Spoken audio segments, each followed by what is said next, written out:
Halo semuanya, kenalin nama aku Esther Friska Manulang dengan NIM 1040225300012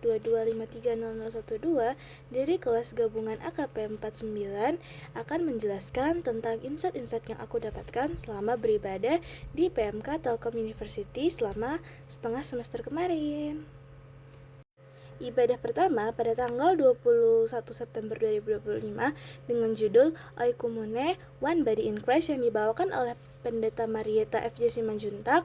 Dari bacaan Efesus 4 ayat 1-6 menjelaskan bahwa walaupun kita berasal dari ibadah dan gereja yang berbeda-beda, dari latar belakang yang berbeda, suku kita yang berbeda, kita adalah satu di dalam Kristus, di mana kesatuan gereja terletak pada kebenaran bahwa kita berada dalam satu tubuh, satu roh, satu pengharapan, satu Tuhan, dan satu iman, di mana kita semua satu baptisan dan satu Allah Bapa, yaitu Yesus Kristus, yang berasal dari kata oikumene, yang diambil dari kata oikos yang artinya rumah, dan nomos yang artinya satu, yang menggambarkan bahwa umat Kristen sesungguhnya adalah satu di dalam Kristus.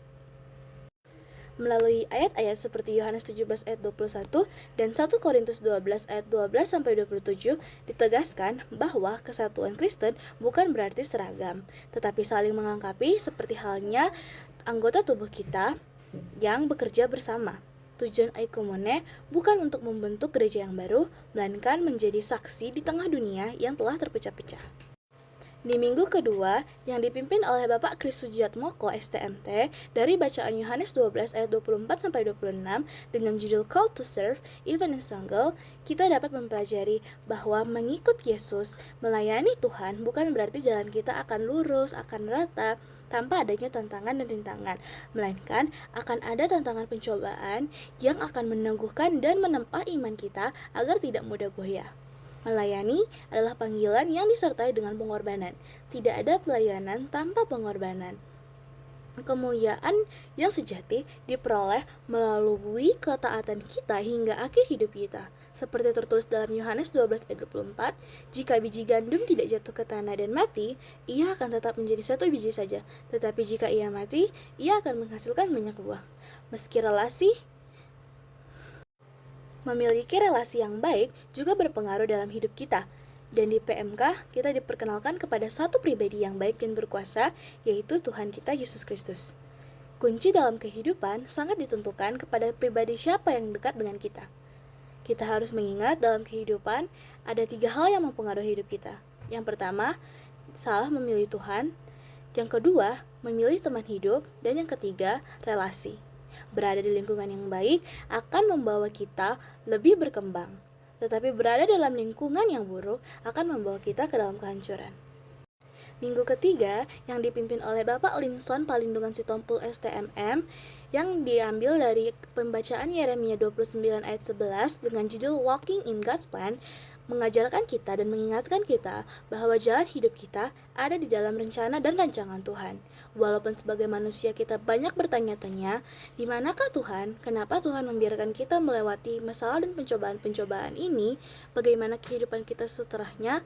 Dan sebagainya, kita harus percaya bahwa Tuhan memiliki rancangan yang terbaik, dan rancangan-rancangan Tuhan bukanlah rancangan-rancangan malapetaka, melainkan rancangan yang terbaik bagi kita.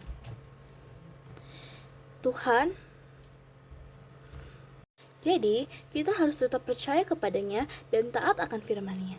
Walaupun itu semua memang tidak mudah dan membutuhkan banyak proses, kita harus percaya bahwa semua akan indah pada waktunya. Tuhan mau memproses hidup kita asal kita mau datang ke hadirat-Nya.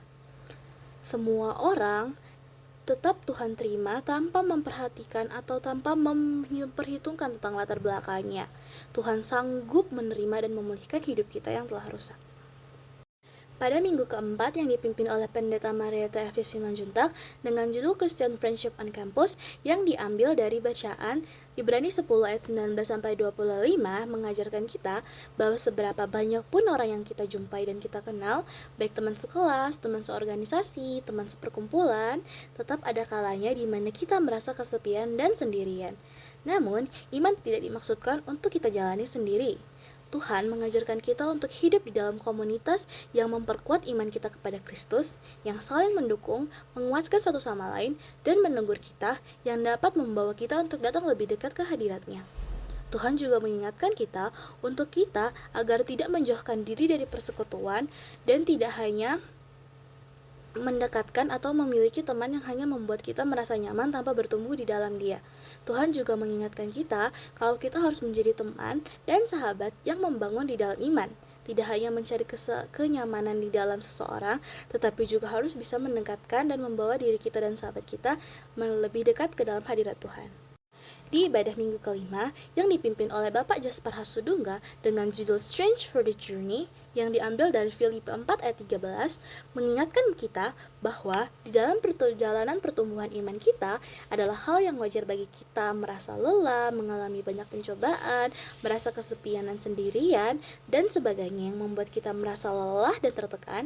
Kita harus ingat bahwa di dalam keadaan apapun, kekuatan sejati hanya bisa kita dapatkan di dalam Tuhan kita, yaitu Yesus Kristus.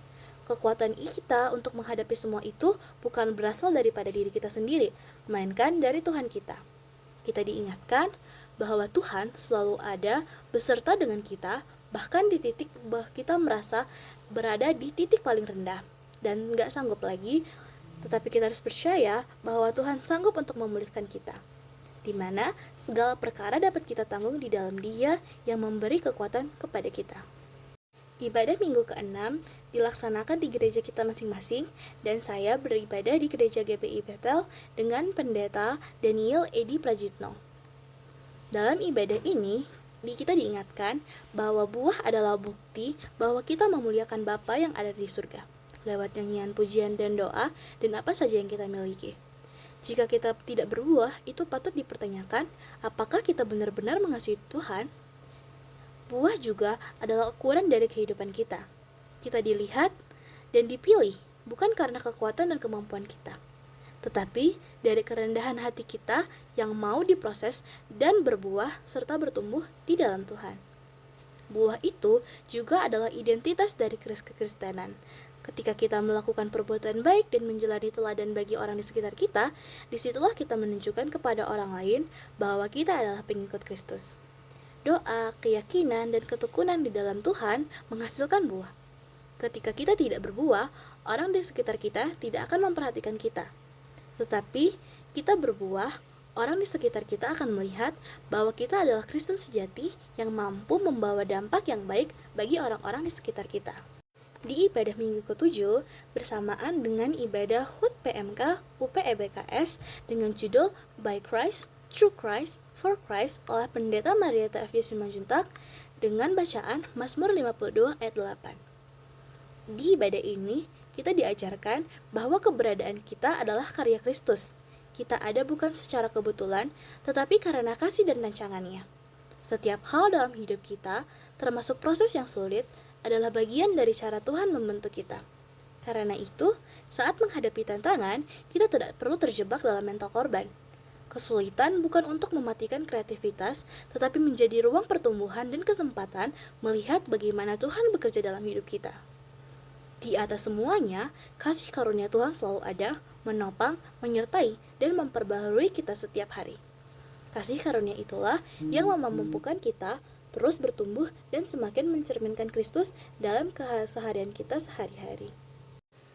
Di ibadah minggu ke-8 ini, sama halnya dengan minggu ke-6, kita dibebaskan beribadah di tempat ibadah kita masing-masing, dan saya beribadah di gereja GPI Bethel dengan pendeta Christopher Santoso.